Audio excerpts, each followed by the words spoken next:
आजकल तो गांधी की जयंती हर कोई मना रहे हैं। आजकल तो गांधी जी की जयंती वो भी मनाते हैं जो गोडसे की तस्वीर अपने दफ्तरों में लगाते हैं। मैं समझता हूं कि ये गांधीवाद की जीत है और गोडसेवाद की हार है कि आप अपने घरों में, अपने दफ्तरों में, अपनी मीटिंगों में गोडसे की तस्वीर लगाते हैं। आपके दिलों में गोडसे बसते हैं, लेकिन अगर इस देश के सम्मानित पद पर होंगे तो गांधी के सामने शीश झुकाना पड़ेगा। यह गांधीवाद की जीत है। कल बात करते हुए कुछ लोग मुझे कह रहे थे, कुछ पत्रकारों ने यह सवाल बार बार पूछा कि कांग्रेस पार्टी मजबूत हुई है कि कमजोर हुई है। मैं समझता हूं कि कांग्रेस पार्टी विचारधारात्मक तौर पर मजबूत हुई है। उसके दो उदाहरण मैं आपको देना चाहता हूं। पहला उदाहरण कि देश के प्रधानमंत्री को राजघाट पर जाकर के गांधी जी के समाधि पर फूल चढ़ाना पड़ रहा है। सबको पता है कि देश के मौजूदा प्रधानमंत्री गांधीवादी नहीं है, गोडसेवादी ही है। पूरे देश को पता है, ये पूरी दुनिया को पता है। भारत में गोडसे गोडसे, अब बाइडेन के सामने गांधी गांधी करना पड़ता है। देश के जो नागरिक हैं उनको यह पूछने का अधिकार है कि पीएम अपना थोबड़ा लगा करके चंदा वसूल लिए और कहते हैं कि पीएम केयर फंड सरकारी फंड नहीं है। तो सरकारी फंड नहीं है तो कौन सा फंड है? मुझे बताइए कि प्रधानमंत्री सरकारी है कि नहीं है। अगर प्रधानमंत्री सरकारी है तो उसके नाम पे लिया गया चंदा भी सरकारी, और इसका हिसाब आपको देश की जनता को देना पड़ेगा। इसीलिए जब सूचना के अधिकार के कानून को पास किया गया तो जनता को यह अधिकार दिया गया कि आप अपने अधिकारियों से पूछ सकें कि एडीएम साहब बताइए कुर्सी कितना में खरीद करके लाए हैं। आपके बाबूजी का पैसा नहीं है, इस देश के टैक्स पेयर का पैसा है। हमको बताइए कि इस रोड में कितना का फंड आया है और कितना का घोटाला आप किए हैं। यह सूचना का अधिकार है। इस देश को आगे बढ़ाने की जरूरत थी। कहते हैं ना, थोड़ा सा गिला शिकवा क्या हुआ हमारे घर में कि पड़ोसी ने मुकदमा बिठा दिया है। पड़ोसी ने मुकदमा बिठा दिया है। दिक्कत हो सकती है, गवर्नेंस में प्रॉब्लम हो सकता है, करप्शन का प्रॉब्लम हो सकता है। मैं देश की जनता से ये याद दिलाना चाहता हूं, लेकिन आपने बदले में आकर के एक ऐसे आदमी को बिठा दिया है जो बोला कि हम चौकीदार हैं। वो चौकीदार नहीं है, वो चौकीदार नहीं है। इस जो है भ्रम में मत रहिए। और मैं एक सवाल पूछता हूं कि अगर वो कहते हैं कि वो चौकीदार हैं, तो चौकीदार को इस देश की संपत्ति अपने दोस्तों को किराया पर देने का अधिकार है? बोलिए। जब हमने कहा कि प्रधानमंत्री देश की संपत्ति बेच रहे हैं, तो एक प्रधानमंत्री के समर्थक ने कहा कि बेच नहीं रहे हैं, किराया पर लगा रहे हैं। हम बोले लगाने का अधिकार कौन दिया चौकीदार को? बउआ, तुम तो मालिक नहीं हो देश की संपत्ति का। देश की संपत्ति तो देश के लोगों का है। क्या आपने संसद में कोई कानून पास कराया था? क्या आप देश की संपत्ति को अपने दोस्तों को दे देंगे? देश की सर्वोच्च संस्था में कोई बहस हुई थी और आप किराए पे क्यों लगा रहे हैं? इसका मतलब आप मानते हैं कि आपको पैसे की जरूरत है। और आपको पैसे की जरूरत क्यों है? आपको अगर पैसे की जरूरत है, इसका मतलब आपको आमदनी नहीं आ रही है। और आपको अगर आमदनी नहीं आ रही है तो आप अपने लिए 8,500 करोड़ का उड़न खटोला क्यों खरीद करके ला रहे हैं? जरा हमको यह समझा दीजिए। आपको आर्थिक तंगी होगी, आपके पिताजी बीमार होंगे, आप उनको अस्पताल में भर्ती कराएंगे, अस्पताल का फीस देने के लिए आप अपनी जमीन बेचेंगे तो बात समझ में आती है। लेकिन आपके पिताजी बीमार हों, अस्पताल में भर्ती हों और आप जमीन गिरवी रख करके अपने लिए बुलेट खरीद लें, तो इसको तो जो होशियारी नहीं कहते हैं, इसको तो बेईमानी कहते हैं, इसको तो अय्यासी कहते हैं। कोई मुझे बताए, जब देश इस तरह की आर्थिक मंदी से गुजर रहा है तो 20,000 करोड़ का प्रधान सेवक का महल बनाना जरूरी है। वो 20,000 करोड़ अगर न्याय योजना के तहत कांग्रेस पार्टी का घोषणा पत्र उठा करके देख लीजिएगा। वो 20,000 करोड़ अगर न्याय योजना के तहत इस देश के बेरोजगार नौजवानों को देना पड़ता तो मूर्खता की तरह यह नहीं करना पड़ता, नहीं कहना पड़ता कि पीएचडी करके पकौड़ा तय लिए।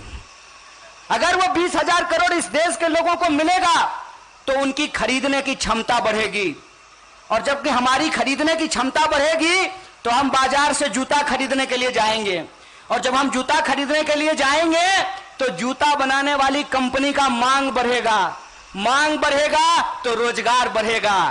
दोस्त का 20,000 करोड़ माफ करने से देश की आर्थिक व्यवस्था नहीं सुधरेगी। दोस्त के खजाने से 20,000 करोड़ लीजिए और देश की आम जनता में उसको न्याय योजना के तहत बांटिए, तब देश की अर्थव्यवस्था बचेगी। यह बात हम लोगों को समझना होगा। बेईमानी गुरु, बेईमानी। देश के मजदूरों का अधिकार छीन लीजिए, देश के किसानों का अधिकार छीन लीजिए। फसल बेचने के नाम पर देश की कृषि आप अपने दोस्तों को हवाले कर देना चाहते हैं। डिस्ट्रेस सेल मतलब परफॉर्मेंस नहीं कर रहा है सरकारी कंपनी, इसलिए सरकारी कंपनी को बेच देना चाहिए। तो सरकारी प्रधानमंत्री भी परफॉर्म नहीं कर रहा है, उसको भी किराए पे लगा देना चाहिए। बताइए हमको, यह कौन सी बात है कि रेलवे सरकारी नहीं होना चाहिए, एयर इंडिया सरकारी नहीं होना चाहिए, अस्पताल सरकारी नहीं होना चाहिए, एम्स नहीं होना चाहिए, तो सरकारी संसद लेकर के झुंझुना बजाएंगे साहेब। जब सरकारी अस्पताल नहीं होगा, सरकारी स्कूल नहीं होगा, सरकारी रेलवे नहीं होगी, सरकारी एयर इंडिया नहीं होगा, सरकारी बीएसएनएल नहीं होगा, सरकारी एलआईसी नहीं होगी, तो सरकारी गृह मंत्री लेकर के चाटेंगे उसको। क्या करेंगे हमको बता दीजिए जरा। ये कौन सी नीति है? ये देश को बेचने की नीति है। इसीलिए हमारे नेता श्री राहुल गांधी जी कहते हैं कि हम दो हमारे दो, दो बेच रहा है, दो खरीद रहा है। इस पॉलिसी को समझिए, और इसकी सीधी मार अगर किसी के ऊपर पड़ने वाली है तो इस देश के गरीबों और मजदूरों के ऊपर पड़ने वाली है। और मैं आपको बोला कि आपके बीच में आकर के मुझे यह महसूस होता है कि मैं आपके घर का हूं, आपका बच्चा हूं, आपका नमक खाया हूं। कदम से कदम मिला करके आपके साथ लड़ेंगे और शास्त्री जी और गांधी जी के सपनों के भारत का निर्माण करेंगे। शुक्रिया। इनकलाब जिंदाबाद, मजदूर एकता जिंदाबाद।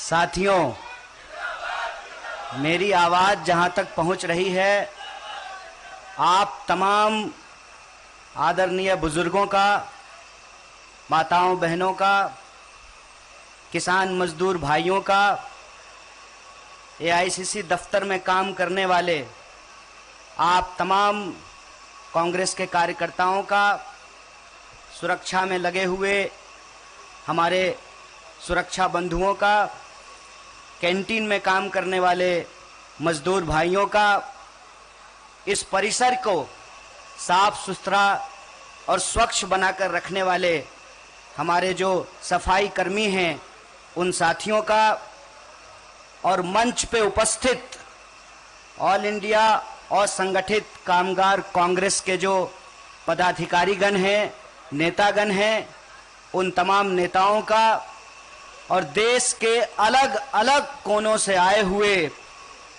हमारे सम्मानित मजदूर भाइयों और बहनों को मैं बापू की जयंती पर, गांधी जयंती पर उनको नमन करता हूं, उनका हार्दिक अभिनंदन करता हूं, उनका स्वागत करता हूं। और इस कार्यक्रम के आयोजक, तमाम आयोजक मंडल के साथियों को धन्यवाद अर्पित करता हूं कि कांग्रेस पार्टी में शामिल होने के बाद ये मेरा सबसे पहला कार्यक्रम है, और मैं बयान नहीं कर सकता हूं कि मुझे कितनी खुशी हो रही है। एक पत्रकार कल पूछ रहे थे कि आप पार्टी में सिंक इन हो गए हैं। अगर कार्यक्रम इस तरह का हो, जो कार्यक्रम मजदूरों का हो, अगर कार्यक्रम नौजवानों का हो, अगर कार्यक्रम किसानों का हो, अगर कार्यक्रम छात्रों और महिलाओं का हो, मैं समझता हूं कि ये हमारा कार्यक्रम है, ये हमारी पृष्ठभूमि है, ये हमारा इतिहास है, ये हमारा वर्तमान है। मैं आप तमाम लोगों से गांधी जी की जयंती के मौके पर गांधी जी के प्रति अपना श्रद्धा सुमन अर्पित करता हूं और इस संबंध में कुछ बातें जो गांधी जी से जुड़ी हुई हैं और यह जो असंगठित कामगार कांग्रेस है, इसका जो अस्तित्व है, इसकी जो लड़ाई है, इसके जो उद्देश्य है, इससे संबंधित मैं कुछ बातें साझा करना चाहता हूं। सबसे पहली बात तो बोलिए, कांग्रेस पार्टी विचारधारात्मक तौर पे मजबूत हुई है कि कमजोर हुई है? आप लोग बोलिए, मजबूत हुई है ना? ये जो मजबूती है, इसका दूसरा आधार यह है कि जिस कार्यक्रम में शामिल होने के लिए आप तमाम लोग आए हैं, यह असाधारण कार्यक्रम है। इस बात को याद रखिएगा। यह असाधारण कार्यक्रम इसलिए है कि हम लोग अपने छात्र जीवन से ही एक नारा लगाया करते थे, कौन बनाया हिंदुस्तान? भारत का मजदूर किसान। इस देश को बनाने वाले लोग कौन हैं? आप जिस चीज का भी इस्तेमाल करते हैं, आप मोबाइल का इस्तेमाल करते हैं, सामने में कैमरा लगा हुआ है, ये डेस्क है, ये मंच है, ये पूरा परिसर है। जहां से आप आए हैं वो सड़क, जिस ट्रेन से आए होंगे वो ट्रेन, आपकी जीवन की हर जरूरत की चीज अगर कोई बनाता है तो वो इस देश का मजदूर बनाता है। और जब तक मजदूर मजबूर बना रहेगा तब तक भारत मजबूत नहीं हो सकता है। अगर हम भारत को मजबूत बनाना चाहते हैं तो मजदूर मजबूरी का नाम नहीं है।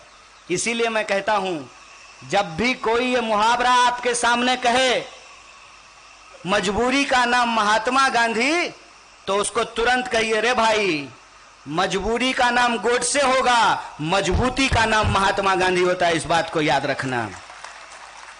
और कुछ लोग आजकल गांधी जी को सिर्फ और सिर्फ स्वच्छता में समेट करके रख देना चाहते हैं। गांधी जी सिर्फ अपना संडास साफ नहीं करते थे, अपने मन को भी साफ करते थे, अपने विचारों को भी साफ करते थे। और मैं एक चीज आप लोगों को बताना चाहता हूं। आयोजक साथियों ने मुझे कहा कि मंच पे मजदूर लोग बैठे हुए हैं। एक प्रकरण मैं आपको याद दिलाता हूं। कुंभ मेले में देश के पंत प्रधान मजदूरों का पैर धो रहे थे। देखे थे कि नहीं वो वीडियो? बस हो गया, कैमरा, लाइट, एक्शन, कट, बात खत्म। क्या हुआ उसके बाद उन मजदूरों का? आज भी इस देश में मैनुअल स्कैवेंजिंग होता है। हाथ से मजदूर गंदगी उठाते हैं। काहे भैया?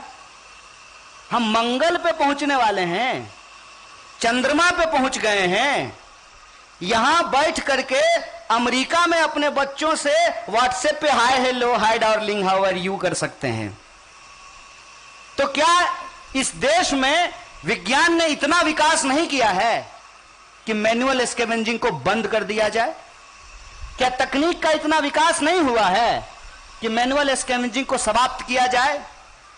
प्रधानमंत्री जी ने एक किताब लिखी है, पता नहीं लिखी है कि लिखवाई है। उस किताब में लिखा हुआ है कि कचरा उठाने से आध्यात्मिक सुख मिलता है। मोदी जी बगल में ही घर है, आइए कल हम लोग गटर में उतरेंगे, आध्यात्मिक सुख लेंगे थोड़ा सा। आप ये क्या कहना चाहते हैं?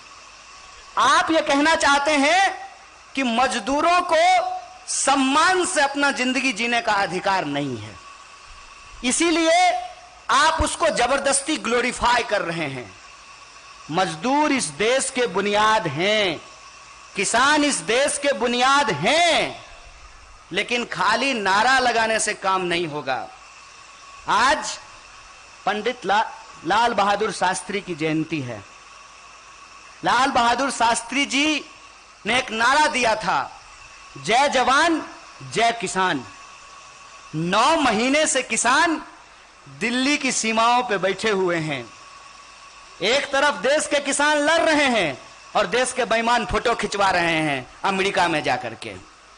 ये जो परिस्थिति है, इस परिस्थिति में हम लोगों को यह समझना पड़ेगा कि अगर हमारा दायित्व किसानों के प्रति है, अगर हमारा दायित्व मजदूरों के प्रति है, अगर हमारा दायित्व जवानों के प्रति है, तो हमको महात्मा गांधी के विचारों पर चलने की जरूरत है।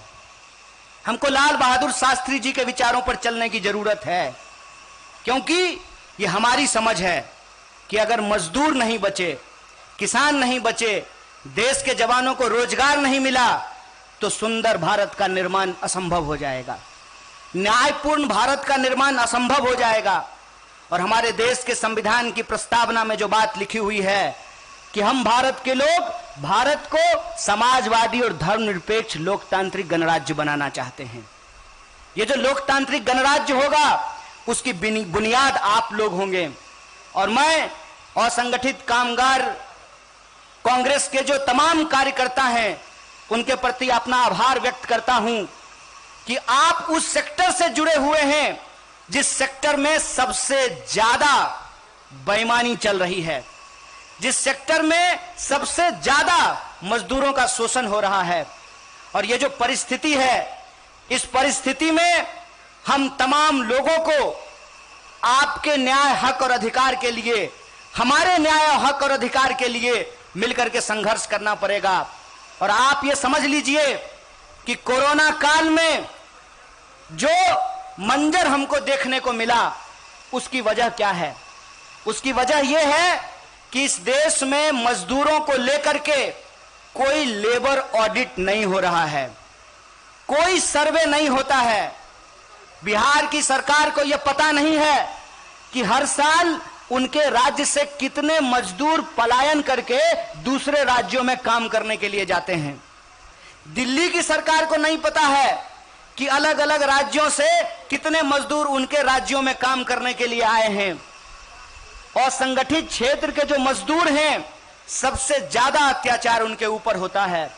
और हम लोगों को यह बात स्वीकार करनी पड़ेगी कि जिस तरीके की आर्थिक नीति आज सरकार ने अपनाई है, और संगठित क्षेत्र लगातार बढ़ता जा रहा है।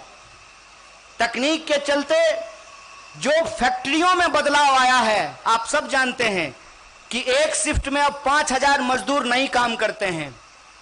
आप सब जानते हैं कि अब कोई भी जो प्रोडक्शन है वो पूरा का पूरा प्रोडक्शन एक जगह पे नहीं होता है।